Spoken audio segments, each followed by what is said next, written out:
peut-être pas que je parle finalement. Alors vous avez reçu normalement dans vos feuilles de messe, comme chaque dimanche de carême, une petite carte.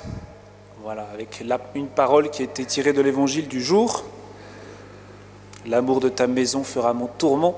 Je crois que c'est cela. Voilà, cette carte, c'est fait pour que vous écriviez une parole que vous voulez garder. Voilà, de cette liturgie d'aujourd'hui pour toute la semaine. Ça peut être celle-ci ou une autre. Et peut-être que ce que je vais vous dire là peut vous aider à retenir quelque chose. Ce qui m'a marqué quand j'ai prié avec cet évangile d'aujourd'hui, c'est cette phrase « Ses disciples crurent à l'écriture et à la parole que Jésus avait dite. » Ses disciples crurent à l'écriture et à la parole que Jésus avait dite. Alors je ne vais pas tant parler du sens de cet évangile, du fait que Jésus chasse les marchands du temple et puis à cette parole sur son corps qui est le sanctuaire qui sera détruit, qui sera relevé en 3 jours. Évidemment, c'est une annonce de la résurrection. Je ne voudrais pas tant parler de cela, mais justement par rapport à cette phrase que je viens de vous citer, bien, du rapport essentiel du chrétien à l'écriture, à la Bible, à la parole de Dieu.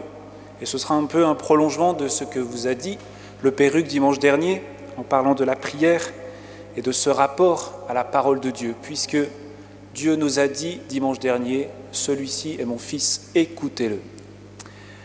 Alors j'aurai 3 points. D'abord, je voudrais rappeler cette nécessité pour le croyant de lire la parole de Dieu, montrer ce lien essentiel entre la foi et la parole. Et puis mon deuxième point, ce sera d'essayer de répondre à cette question, pourquoi lire la parole de Dieu? Et troisièmement, bien, essayer de vous donner quelques conseils pour progresser dans votre rapport à la parole de Dieu. Alors tout d'abord, la nécessité pour le croyant de lire la parole de Dieu. Oui, je crois qu'il y a un lien profond entre la foi et l'Écriture sainte, entre la foi et la parole de Dieu. Ils crurent à l'Écriture, dit l'Évangile aujourd'hui, et à la parole que Jésus avait dite. On est chrétien parce qu'on croit en la parole de Dieu qui nous a été transmise. À l'origine de notre condition de disciples du Christ, il y a notre adhésion de foi au témoignage de ceux qui ont vu le Christ vivant, mort et ressuscité, et qui ont mis par écrit leur expérience. Est-ce que vous connaissez l'introduction de l'Évangile selon saint Luc? Magnifique. Puisque beaucoup ont entrepris de composer un récit des événements qui se sont accomplis parmi nous, d'après ce que nous ont transmis ceux qui furent dès le début témoins oculaires et serviteurs de la parole, j'ai décidé, moi aussi, après m'être informé exactement de tout depuis les origines, d'en écrire pour toi l'exposé suivi, excellent Théophile, pour que tu te rendes bien compte de la sûreté des enseignements que tu as reçus. Voyez, le lien à la parole de Dieu est essentiel à notre foi. La Bible, et en particulier l'Évangile, nous transmet le témoignage de ceux qui ont vu, entendu, touché le Verbe de Dieu, Jésus mort et ressuscité. Et le chrétien est celui qui met sa foi dans ce témoignage. Dans la lettre aux Romains, saint Paul dit « Tous ceux qui invoqueront le nom du Seigneur seront sauvés. Or, comment invoquer le nom du Seigneur sans avoir d'abord cru en lui? Comment croire sans avoir entendu sa parole? Comment entendre sa parole si personne ne l'a proclamée? Comment proclamer sans être envoyé? C'est ce que dit l'Écriture, comme il est beau de voir courir les messagers de la bonne nouvelle. » Si nous sommes chrétiens aujourd'hui, c'est que certains ont proclamé à nos oreilles la parole de Dieu, nous ont annoncé cette bonne nouvelle et que nous y avons cru. Notre foi chrétienne, c'est une adhésion confiante à la parole de Dieu qui nous a été transmise. Et cette parole nous est donnée. Le chrétien croit qu'elle est vraie et que c'est vraiment la parole vivante de Dieu. Il croit qu'à travers ces Écritures, ce texte biblique, c'est vraiment Dieu qui nous parle. Alors frères et sœurs, si ce lien est essentiel, cela doit se manifester par le fait que nous, chrétiens, nous lisons la Bible, que nous sommes familiers de cette parole, que nous nous en nourrissons chaque jour. Vous vous rappelez la parole du premier dimanche de Carême qui était sur la carte? Qui l'a appris par cœur? L'homme ne vit pas seulement de pain, mais de toute parole venant de la bouche de Dieu. L'homme ne vit pas seulement de pain, mais de toute parole venant de la bouche de Dieu. Eh bien, est-ce que vous croyez que c'est nécessaire à votre vie, cette parole? A priori, chacun de nous ici mange chaque jour. On ne se pose même pas la question. Personne ne passe une journée sans manger, sauf si vraiment il fait un jeûne radical, mais en tout cas c'est pour un temps. On ne peut pas vivre sans manger. Eh bien, si la parole de Dieu est tout aussi nécessaire à notre âme que la nourriture à notre corps, nous devrions la lire chaque jour. La parole de Dieu, c'est la nourriture de base du chrétien, c'est le pain quotidien dont notre foi a besoin. Vous savez, quand nous disons dans le Notre Père, « Donne-nous aujourd'hui notre pain de ce jour », quel est ce pain? Eh bien, ce pain, c'est cette parole. En fait, nous disons au Seigneur, « Donne-nous chaque jour ta parole, cette nourriture essentielle pour la vie que tu as déposée en nous au jour de notre baptême. » Vous voyez, la parole de Dieu est aussi importante que l'Eucharistie. Et il y a un lien profond entre la parole de Dieu, le pain de la parole, comme on dit parfois, et le Saint-Sacrement, le corps du Christ, pain vivant descendu du ciel. Jésus est le Verbe de Dieu, ça veut dire il est la parole de Dieu. Et cette parole vient à nous.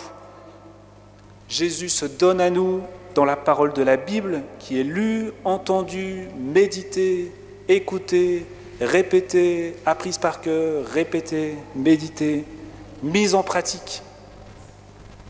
Et il se donne à nous dans l'Eucharistie. Je suis le pain vivant descendu du ciel, qui mange de ce pain vivra éternellement. Il est présent dans la parole, il est présent dans le pain consacré. Nous devons manger cette parole comme une nourriture en lisant la Bible et en recevant l'Eucharistie. C'est tout un. Et vous voyez bien comment c'est uni dans la liturgie de la messe.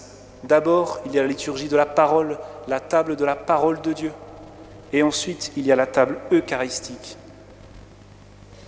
Eh bien, je vous propose d'accorder la même importance à la lecture quotidienne de la parole de Dieu qu'à la communion de chaque dimanche. Pourquoi lire la parole de Dieu? Premièrement, bien d'abord pour se rendre compte de la sûreté de notre foi, comme le dit saint Luc au début de son évangile. Notre foi a besoin d'être affermie. Elle a besoin de s'appuyer sur un fondement solide. Et ce fondement solide, c'est la parole de Dieu, c'est l'Écriture. C'est ce témoignage qui a été transmis par les auteurs sacrés de la Bible qui, inspirés par l'Esprit, ont mis par écrit ce témoignage pour notre salut. Vous savez, pour ceux qui suivent le parcours Alpha Carême, moi j'ai été frappé dans cette première vidéo, ce premier enseignement, eh bien, par cette insistance sur la Bible comme preuve de la vérité de notre foi. Si vous avez des doutes, si vous sentez que votre foi a besoin d'être affermie, lisez la Bible. Beaucoup se sont convertis ou se sont reconvertis en lisant la parole de Dieu. Deuxième raison de lire la Bible, eh bien c'est tout simple, mais c'est pour rencontrer Dieu. La Bible, ce n'est pas un recueil de règlements. On a fait des 10 commandements, là, qu'on a entendus dans la première lecture, des règlements. Mais ce ne sont pas des règlements, ce sont des paroles de vie, ce sont des promesses que Dieu nous fait. Pourquoi? Pour entrer en relation avec lui. Dieu veut nous faire découvrir son visage. Il veut nous faire connaître sa pensée, ce qui habite le fond de son cœur, son projet pour l'homme, pour le monde. La première chose que Dieu veut nous montrer, c'est lui-même. Par la Bible, Dieu nous déclare son amour. Il se fait connaître, il nous dévoile qui il est, ce qu'il pense, comment il agit, ce qu'il veut pour nous. Pourquoi lire la Bible? Pour connaître qui est Dieu, entendre tout l'amour qu'il a pour nous et donc mieux l'aimer à notre tour. Vous voyez que chacun de vous rencontre Jésus c'est vraiment ce que l'on désire ici. Eh bien, le premier moyen, le moyen essentiel pour rencontrer Jésus, pour rencontrer Dieu, pour mieux le connaître, pour mieux l'aimer, eh bien, c'est de lire cette parole qui nous est donnée. Troisième raison, pourquoi lire la Bible? Pour que Dieu vous parle. Vous savez, il y en a beaucoup qui disent en confession ou en accompagnement ou dans des discussions qu'on peut avoir, moi je prie, je parle à Dieu, mais il ne me dit rien, il ne répond pas à ma prière. Ou bien alors, je ne sais pas ce que je dois faire, je ne sais pas ce que Dieu veut pour moi. Alors à cela, moi je pose souvent cette question, est-ce que tu lis la Bible? La réponse est souvent non.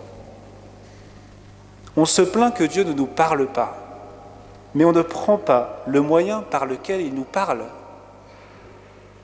C'est comme si on se plaignait qu'un ami ne réponde pas à nos lettres et qu'en fait il nous envoyait des lettres mais qu'on les laissait sur la table et qu'on ne les ouvrait jamais. Dieu nous parle dans cette parole. Croyez-vous que le moyen par excellence, par lequel le Seigneur va vous parler, répondre à vos prières, à vos questionnements, à vos doutes, à vos soucis, c'est par sa parole. Si vous voulez que Dieu vous parle, s'adresse personnellement à vous, eh bien lisez la Bible. Prenez le moyen que lui, il a choisi pour vous parler. Et enfin, voilà, je voudrais vous donner quelques conseils pour progresser dans ce rapport à la parole de Dieu. Premièrement, n'ouvrez pas votre Bible au hasard, ou en tout cas pas sans avoir prié avant, sans avoir prié l'Esprit Saint, et surtout sans avoir rectifié votre intention. Parce que si vous dites, « Seigneur, est-ce que je dois acheter cette voiture ou pas ?» J'ouvre la Bible au hasard pour trouver une réponse. Ou bien, « Seigneur, est-ce que tu veux que je sois prête ou que je me marie ?» Ça ne marche pas. C'est instrumentaliser la parole. Ce n'est pas un rapport gratuit à la parole. C'est mieux de dire, « Seigneur, que veux-tu me dire aujourd'hui ? Seigneur, je suis prêt à entendre ce que tu veux me dire aujourd'hui. » Alors c'est vrai, parfois le Seigneur nous rejoint comme ça, lorsqu'on ouvre au hasard sa Bible, après avoir prié, lorsqu'on tire une parole. Mais si vous voyez que dans un même temps de prière, vous êtes tout le temps en train d'ouvrir et puis vous tombez sur les mesures du temple de Jérusalem, une série de généalogies, et que vous refermez tout le temps parce que ça ne vous parle pas, il faut arrêter tout de suite de faire ça comme ça. Décidez le passage que vous allez lire. Voilà. Il vaut mieux décider de lire tel ou tel passage plutôt que d'ouvrir sa Bible au hasard et de refermer aussitôt. Deuxièmement, décidez de lire un livre de la Bible plutôt que des bribes. C'est bien de lire l'évangile du jour ou du dimanche qui arrive, mais c'est encore mieux de lire un évangile en continu. Je suis sûr que très peu de gens parmi vous ont lu l'évangile de A à Z, de la première lettre à la dernière. Voilà, souvent on se dit, c'est bon, l'évangile je le connais, j'entends ça tous les dimanches, tout le monde pense ici qu'il connaît bien l'évangile. Mais en fait, je vous signale que dans le dimanche, on ne lit pas tout l'évangile. Il y a plein de passages qui sautent. Et puis, ce n'est pas forcément en continu, parce que suivant les périodes liturgiques, on passe d'un évangile à un autre. Voilà. Et puis, en plus, la plupart d'entre nous ont fait un espèce de gros mixte entre les 4 évangiles, un espèce de gros mélange. Et voilà. Et on ne comprend pas l'intention de chacun des évangélistes. Chacun a son intention propre. Marc n'écrit pas comme Luc, comme Jean, comme Matthieu. Il n'a pas le même message à faire passer. Bien sûr, c'est la même histoire, mais il y a une intention propre, il y a un langage particulier. Voilà. Chaque évangile a sa saveur. Alors, si vous ne l'avez jamais fait, ou bien s'il y a très longtemps, je vous propose de vous engager aujourd'hui à lire cette semaine, ou au moins d'ici la fin du carême, un évangile, en continu, du début jusqu'à la fin. Marc, c'est le plus court, 16 chapitres, je pense que ça prend 1h30. Mais Luc, c'est très beau, Jean, c'est extraordinaire, il y a plein de belles rencontres de Jésus, et de longs discours, voilà. Il y a plein de choses à recevoir du Seigneur lorsque l'on lit l'évangile voilà, dans son intégralité. Si vous êtes des habitués, vous avez déjà tout lu, les 4 évangiles, eh bien lisez une lettre de Paul, ou de Jean, ou de Pierre. Si vous avez lu tout le Nouveau Testament, eh bien lisez un livre de l'Ancien Testament. L'Exode, par exemple. On a entendu les 10 commandements dans la première lecture, vous pouvez lire tout le livre de l'Exode. Ou bien un prophète, il y en a des longs, Isaïe, très long, Ézéchiel, mais il y a des tout petits prophètes aussi. Ça prend une demi-heure.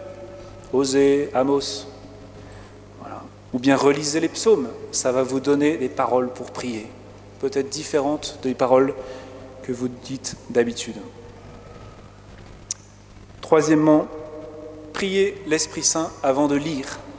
Demandez-lui qu'il ouvre votre cœur pour entendre ce que Dieu veut vous dire.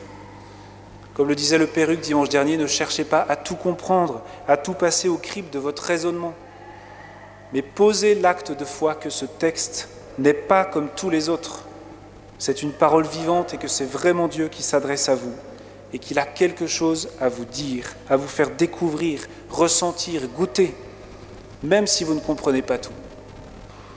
La Bible n'est pas d'abord un texte à analyser, mais à goûter. Goûter la parole. Dieu a dit à Ézéchiel, « Fils d'homme, mange ce livre. » J'ouvris la bouche et il me fit manger ce livre, puis il me dit, « Fils d'homme, nourris-toi et rassasie-toi de ce livre que je te donne. » Je le mangeai et dans ma bouche il fut doux comme du miel. Manger la parole, c'est ça. Goûter cette parole. Et enfin, quatrièmement, rester sur le texte. Ce n'est pas je lis une fois et puis je referme et je repars dans mes pensées, dans mes distractions, ou bien je pense à